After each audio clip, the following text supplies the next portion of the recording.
មានត្រីខំយើងបាន50ក្របជាងយើងទឹមចាប់ដាក់គីឡូបាន50ក្របជាងនេះបងប្អូនអាចមកមើលបាននឹងត្រីខំសតបាទ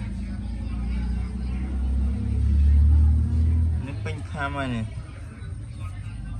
បងប្អូនចូលចិត្តលេងត្រីខំបាទនេះមានហើយ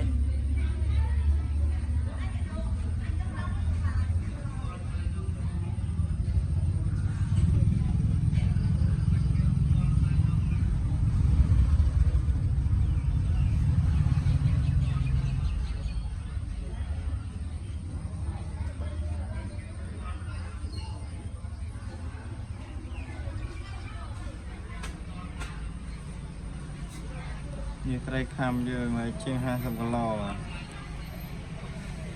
ខាងលើនេះត្រីតាំងគេហៅត្រីលំអត្រីគ្រឿងលំអមានកន្លាក់ស៊ីមានសុការ៉េតមានឡូត្រាកូនរ៉េត្រាហ្គនមានគ្រប់សពហើយបាទខាងនេះខែនេះខែគេលេងត្រីខំនេះបាទបងប្អូនត្រូវការនេះអត់ខ្វះយកម៉ានប្រហែលនេះ